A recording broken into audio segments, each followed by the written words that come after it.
कांग्रेस नेता राहुल गांधी भोपाल में प्रधानमंत्री नरेंद्र मोदी पर बयान देकर बीजेपी के निशाने पर आ गए। दरअसल भोपाल में राहुल गांधी ने पीएम मोदी पर सरेंडर करने का आरोप लगाया था। बीजेपी आरएसएस वालों को अब मैं अच्छी तरह जानता हूं।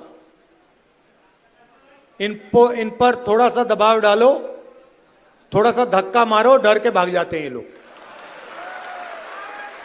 जैसे उधर से ट्रंप ने एक इशारा किया, फोन उठाया, कहा मोदी जी क्या कर रहे हो?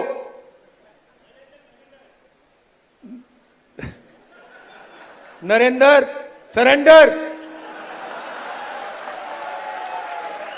और जी हजूर करके नरेंद्र मोदी जी ने ट्रंप के इशारे का पालन किया। वहीं राहुल गांधी के इसी बयान पर बीजेपी नेता सुधांशु त्रिवेदी राहुल गांधी पर खूब भड़के और उनके बयान को सैनिकों का अपमान बताया। साथ ही कहा कि कांग्रेस ने ही सरेंडर किया था। राहुल गांधी जी ने जिस प्रकार से हमारी सेना के द्वारा दिखाए गए अप्रतिम शौर्य और सेना के अधिकारियों द्वारा, जिसमें director general military operation, director general air operation, director general navy operations थे, उन्होंने जिस तरीके से ऑपरेशन सिंदूर की सफलता का विवरण दिया है, उसको सरेंडर से तुलना करना यह दर्शाता है कि यह मानसिकता कितनी रोगी और कितनी खतरनाक हो चुकी है। बोले तो मैं पूछना चाहता हूं, आपने सरेंडर शब्द यूज करके सेना का अपमान किया है या नहीं?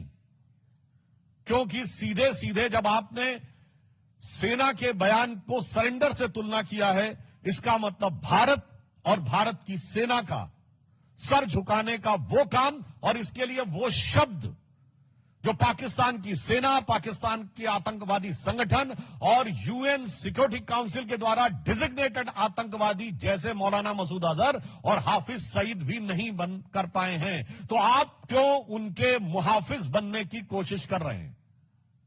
और मैं दूसरा बताना चाहता हूं राहुल गांधी जी से कि अगर आपको यह समझना है सरेंडर, तो याद करिए राहुल गांधी जी केवल 2 साल पहले आप विदेश में गए थे और आपने कहा था why the defenders of democracy America and Europe are silent and not interfering in India.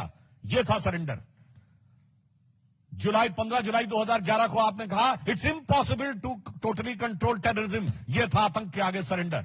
26/11 के हमले के बाद आपकी सरकार ने शर्म शेख में कहा कि कंपोजिट डायलॉग प्रभावित नहीं होगा आतंकी घटनाओं के साथ। यह था आतंक की मानसिकता के साथ सरेंडर। 1995 में नरसिम्हा राव सरकार के समय एक फोन आया और भारत ने अपना एटॉमिक एक्सप्लोजन रोक दिया। यह था सरेंडर। 1971 में 93,000 प्रिजनर ऑफ वॉर थे। 1971 में 93,000 प्रिजनर ऑफ वॉर थे। फिर भी पीओके क्यों सरेंडर कर दिया? छंब का 160 किलोमीटर का एरिया जीता हुआ क्यों सरेंडर कर दिया? 13,000 किलोमीटर पाकिस्तान के पंजाब और सिंध का जीता हुआ क्यों सरेंडर कर दिया? 54 हमारे सैनिकों को वापस नहीं लिया, उन्हें क्यों सरेंडर कर दिया? 1965 में जीता हुआ हाजी पीर का दर्रा सरेंडर कर दिया। लाहौर से 20 किलोमीटर दूर तक सेना पहुंच गई थी, वो सरेंडर कर दिया। 62 में तो क्या क्या सरेंडर कर दिया। 19 नवंबर 1962 को जवाहरलाल नेहरू का कैनेडी को लिखा गया लेटर है, जिसमें उन्होंने सीधे कहा है कि अमेरिका आकर अमेरिकन पायलट्स हमारी एयरफोर्स को संभाले, जो 2010 में डिक्लासिफाइड हुआ है कैनेडी लाइब्रेरी के द्वारा। 1960 में सिंधु का 80% पानी सरेंडर कर दिया। 1948 में आपने कश्मीर का एक हिस्सा सरेंडर कर दिया। गौरतलब है कि पाकिस्तान के खिलाफ हुए सीज फायर के बाद से ही कांग्रेस प्रधानमंत्री नरेंद्र मोदी पर हमलावर है और इसी के चलते राहुल गांधी ने पीएम मोदी को निशाने पर लिया था। वहीं अब बीजेपी उन पर पलटवार कर रही है।